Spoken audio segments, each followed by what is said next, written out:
नमस्कार, एक बार फिर आप सभी का स्वागत है सामान्य अध्ययन की क्लास में।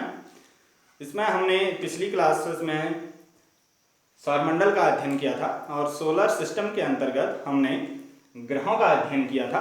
8 ग्रहों का हमने अध्ययन कर लिया था पिछली क्लास में। अब हम आज उससे आगे हमने बताया था कि कुछ बौने ग्रह भी हैं, तो उन बौने ग्रहों का पहले अध्ययन करते हैं।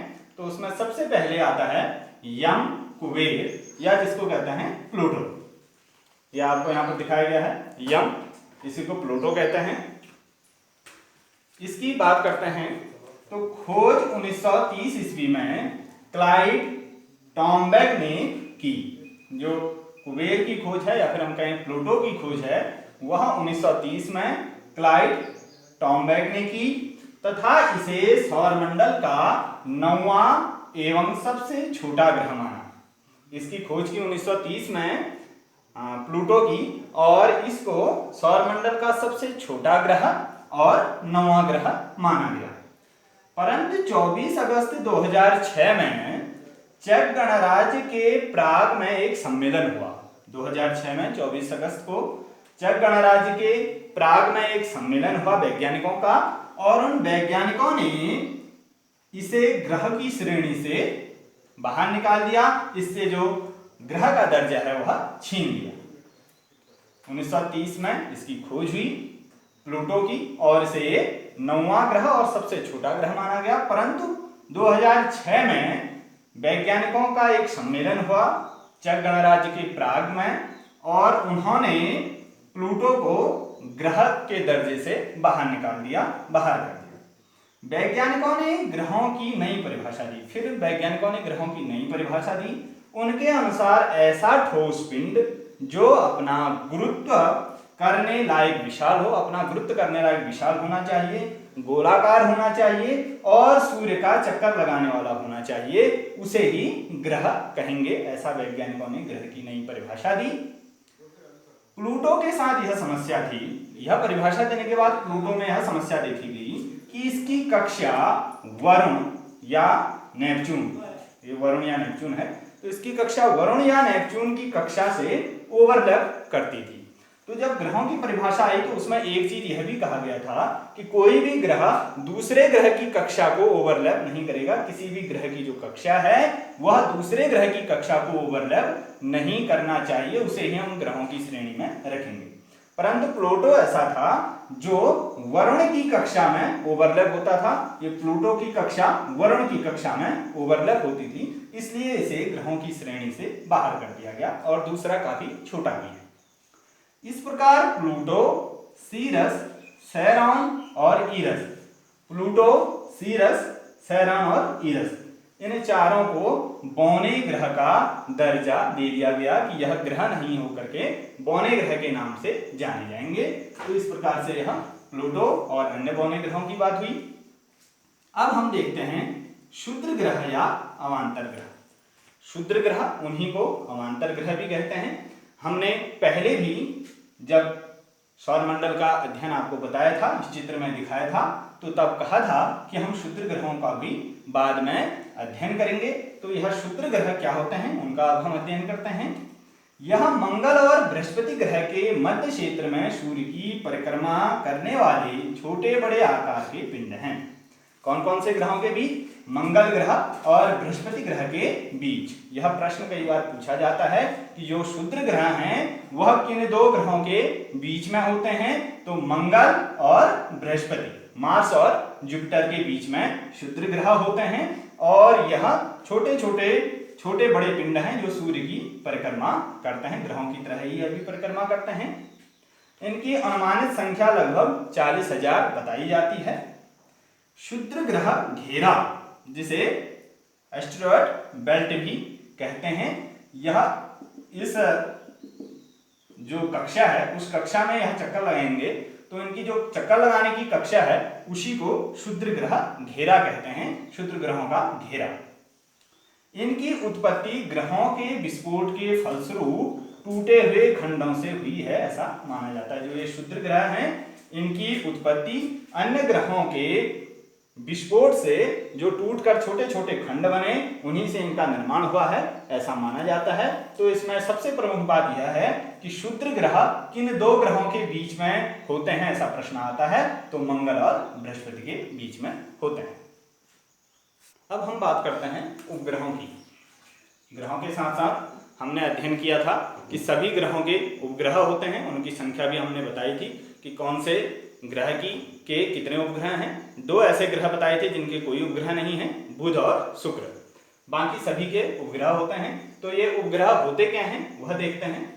मून, ये वे आकाशीय पिंड हैं जो अपने अपने ग्रहों के साथ सूर्य की भी परिक्रमा करते हैं।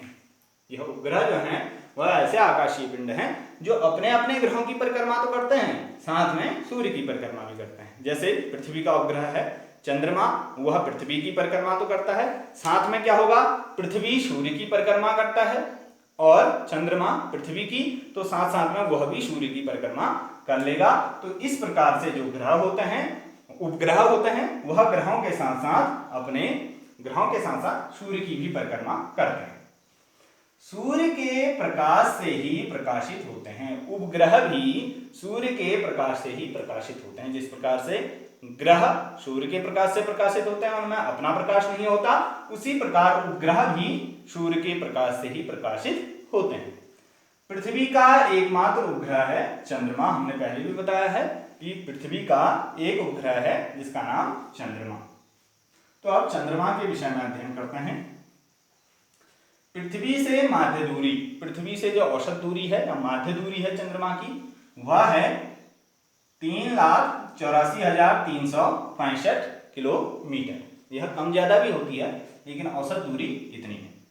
पृथ्वी के चारों ओर व अपने अक्ष पर घूमने की अवधि, पृथ्वी के चारों ओर घूमने की अवधि चंद्रमा की और अपने अक्ष पर भी घूमने की अवधि दोनों बराबर ही हैं, जो है 27 दिन 7 घंटे और 43 मिनट। 27 दिन 7 घंटे और 43 मिनट में चंद्रमा क्या करता है, पृथ्वी के चारों ओर घूमता है और अपने अक्ष पर भी घूमता है।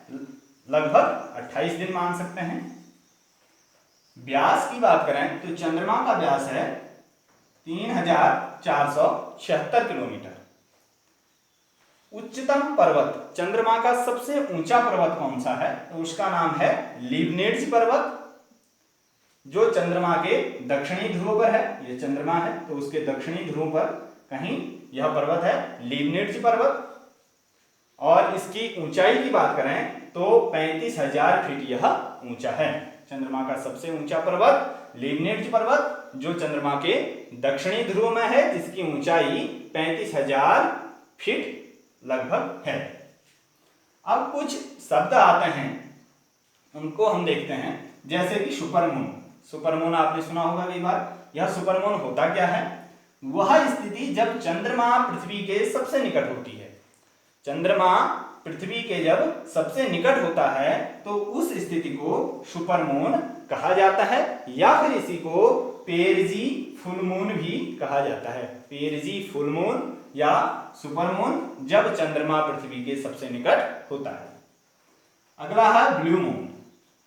यह एक कैलेंडर माह में जब 2 पूर्णिमाएं होती हैं। एक कैलेंडर माह मतलब एक महीने के अंदर जब 2 पूर्णिमाएं होती हैं। सामान्य रूप से एक महीने में एक ही पूर्णिमा होती है, एक पूर्णिमा और एक अमावस्या। 15 दिन में पूर्णिमा आती है, उसके 15 दिन में फिर अमावस्या, फिर उसके 15 दिन में पूर्णिमा। तो एक महीने में एक ही पूर्णिमा होती है। परंतु कभी कभी एक माह के अंतर्गत 2 पूर्णिमा भी हो जाती हैं, एक शुरू में एक लास्ट में।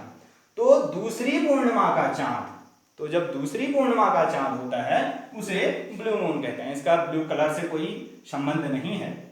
जो दूसरी पूर्णिमा का चांद होता है एक महीने के अंतर्गत, उसे ही ब्लू मून कहा जाता है। यह स्थिति 2-3 साल में एक बार आती ही है। हर दूसरे तीसरे साल यह स्थिति आती है जब एक माह में 2 पूर्णिमाएं होती हैं। जब किसी वर्ष में 2 या 2 से अधिक माह ब्लू मून के हों। अब कोई कोई वर्ष ऐसा भी होता है जब 2 महीने या 2 से अधिक महीनों में भी क्या होता है, ब्लू मून हो जाता है, अर्थात 2 पूर्णिमाएं आ जाती हैं। तो ऐसे साल को, ऐसे ईयर को ब्लू मून ईयर कहा जाता है। ब्लू मून ईयर, जब 2 से ज्यादा ब्लू मून एक वर्ष में आते हैं तो उसे ब्लू मून ईयर कहा जाता है। सन 2018 ब्लू मून ईयर था। अब बात करते हैं ब्लड मून। लगातार 4 पूर्ण चंद्र ग्रहणों को ब्लड मून या टेट्राड की संज्ञा दी जाती है। लगातार 4 पूर्ण चंद्र ग्रहण, जब 4 पूर्ण चंद्र ग्रहण लगातार होते हैं तो उसे ब्लड मून या फिर टेट्राड की संज्ञा दी जाती है। अब इसे ब्लड मून क्यों कहते हैं? क्योंकि जब पूर्ण चंद्र ग्रहण होता है, चंद्रमा को पूरी तरह से ग्रहण घेर लेता है, पूर्ण चंद्र ग्रहण होता है, तो चंद्रमा का जो कलर है, जो रंग है, वह लाल दिखाई देता है। चंद्रमा लाल दिखाई देता है पूर्ण चंद्र ग्रहण में, इसीलिए इसे ब्लड मून कहा गया है। तो यह उपग्रहों की बात हुई, और उपग्रह में हमने चंद्रमा जो पृथ्वी का उपग्रह है उसका अध्ययन किया, और उसमें जो कुछ विशेष शब्द आते हैं उनका भी हमने अध्ययन किया। अब हम देखते हैं उल्काश्म या उल्कापिंड। सौरमंडल में उल्काश्म भी होते हैं। तो यह उल्काश्म क्या होते हैं? ये अंतरिक्ष में तेज गति से घूमते हुए अत्यंत सूक्ष्म ब्रह्मांडीय कण हैं। अंतरिक्ष में तेज गति से घूमते हुए अत्यंत सूक्ष्म ब्रह्मांडीय कण हैं। धूल व गैस से निर्मित, यह किससे निर्मित होते हैं? धूल और गैस से निर्मित होते हैं। धूल व गैस से निर्मित यह कण जब वायुमंडल में प्रवेश करते हैं, जब अंतरिक्ष से वायुमंडल में प्रवेश करते हैं, तो पृथ्वी के गुरुत्वाकर्षण के कारण, पृथ्वी गुरुत्वाकर्षण बल लगाती है, तो जब यह वायुमंडल में आते हैं अंतरिक्ष से, तो पृथ्वी के गुरुत्वाकर्षण के कारण यह तेजी से पृथ्वी की ओर आते हैं, ऊपर से तेजी से पृथ्वी की ओर आते हैं, तथा वायुमंडलीय घर्षण के कारण जब तेजी से पृथ्वी की ओर आते हैं तो वायुमंडलीय घर्षण लगता है, और इस वायुमंडलीय घर्षण के कारण यह चमकने लगते हैं। ऊपर से आता है अंतरिक्ष से वायुमंडल में, पृथ्वी में गुरुत्वाकर्षण से तेजी से नीचे आते हैं, तो एक घर्षण बल लगता है जिसके कारण यह चमकने लगते हैं। इन्हें ही टूटता हुआ तारा भी कहते हैं। कई बार हम देखते हैं कि हम कहते हैं अरे तारा टूट रहा है या तारा गिर रहा है, हमें दिखता है टूटता हुआ तारा, हम कहते हैं। वह होता क्या है? वह होता है अंतरिक्ष से वायुमंडल में ब्रह्मांडीय कण आता है जो घर्षण के कारण चमकता है और पृथ्वी के गुरुत्वाकर्षण से नीचे गिरता है, तो वह टूटता हुआ तारा हम कहते हैं, वह है उल्काश्म। प्राय ही ये पृथ्वी पर पहुंचने से पहले ही जलकर राख हो जाता है। पृथ्वी पर यह पहुंचता नहीं है, पहले ही राख हो जाता है। हम देखते हैं आता है और आधे में से कहीं वो गायब हो जाता है, तो वह जलकर राख हो जाता है, खत्म हो जाता है। तो जो जलकर राख हो जाता है यह, उसे कहते हैं उल्काश्म। परंतु कुछ पिंड जो होते हैं वह वायुमंडल की घर्षण से पूर्णतः नहीं जल पाते हैं। कुछ पिंड पूर्णतः जल नहीं पाते हैं और चट्टानों के रूप में पृथ्वी पर गिर जाते हैं। तो जो पृथ्वी पर गिर जाते हैं उन्हें कहते हैं उल्कापिंड। जो आधे में ही जल जाते हैं, खत्म हो जाते हैं, उन्हें उल्काश्म कहते हैं, और जो नीचे पृथ्वी पर गिर जाते हैं उनको कहते हैं उल्कापिंड। और जब यह जिस स्थान पर गिरते हैं वहां पर एक बड़ा सा गड्ढानुमा भी बन जाता है। तो इस प्रकार से हमने देखा कि उल्काश्म या उल्कापिंड क्या होते हैं। अब हमने कहा था कि सौरमंडल के अंतर्गत धूमकेतु भी होते हैं। धूमकेतु या उनको पुच्छल तारा भी कहते हैं, कॉमेट। ये आकाशीय धूल, बर्फ और हिमानी गैसों के पिंड हैं। ये आकाशीय धूल, बर्फ और हिमानीय गैसों के पिंड हैं जो सूर्य से दूर ठंडे व अंधेरे क्षेत्र में रहते हैं। सूर्य से बहुत दूर अंधेरे और ठंडे क्षेत्र में रहते हैं। बहुत दूर हैं क्योंकि सूर्य की गर्मी वहां तक पहुंच नहीं पाती है, तो यह ठंडा क्षेत्र है और अंधेरा क्षेत्र है, वहां धूमकेतु रहते हैं। सूर्य के चारों ओर ये लंबी किंतु अनियमित असंकेंद्रित कक्षा में घूमते हैं। सूर्य के चारों ओर तो घूमते हैं परंतु अनियमित और असंकेंद्रित कक्षा में घूमते हैं। इनकी कोई नियमित और केंद्रित कक्षा नहीं होती है। अपनी कक्षा में घूमते हुए कई वर्षों के पश्चात जब ये सूर्य के समीप से गुजरते हैं, अपनी कक्षा में घूमते हुए कई वर्षों के बाद यह सूर्य के समीप पहुंच जाते हैं। क्यों? क्योंकि इनकी कोई नियमित कक्षा नहीं है, यह घूमते रहते हैं, तो बहुत समय बाद सूर्य के समीप भी पहुंच जाते हैं। तो जब यह सूर्य के समीप पहुंचते हैं तो गर्म होकर इनसे गैसों की फुहारें निकलती हैं।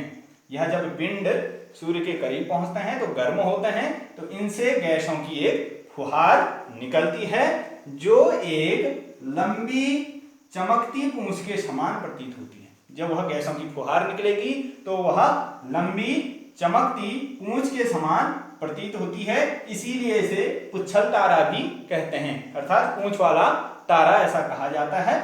सामान्य अवस्था में यह बिना पूंछ का ही होता है। जब सामान्य अवस्था में यह घूमते हैं सूर्य से दूर तो उस समय इसकी कोई पूंछ नहीं होती, यह पिंड के रूप में ही घूमते हैं। परंतु जब सूर्य के करीब आते हैं तो गर्मी से इनकी क्या होती है, गैसों की एक फुहार निकलती है जिससे एक चमकती पूंछ के समान दिखाई देती है। पुच्छल तारा के शीर्ष को कोमा कहते हैं। कभी कभी पूछा भी जा सकता है कि पुच्छल तारा के शीर्ष को क्या कहते हैं, तो इस प्रकार से शीर्ष यह पीछे गैस आप मान सकते हैं, तो यह जो भाग होता है उसे क्या कहते हैं, कोमा कहते हैं। तो इस प्रकार से यह पुच्छल तारा जब सूर्य के करीब से निकलता है धूमकेतु तो उसकी एक गैसों की पूंछ सी दिखाई देती है, तब इसे पुच्छल तारा कहा गया है। तो इस प्रकार से जो हमारा सौर मंडल है उसमें धूमकेतु भी है। तो इस प्रकार हमने पिछली 4 से 5 क्लासों में ब्रह्मांड और उसके साथ सौरमंडल का पूर्ण अध्ययन किया। सौरमंडल के अंतर्गत जो जो ग्रह आते हैं, ग्रह, उपग्रह, पुच्छल तारा, धूमकेतु, उल्काज्म या फिर क्षुद्र ग्रह, इन सब की जो प्रमुख जानकारी थी वह आप तक पहुंचाने का प्रयास किया। आज के लिए इतना ही, धन्यवाद।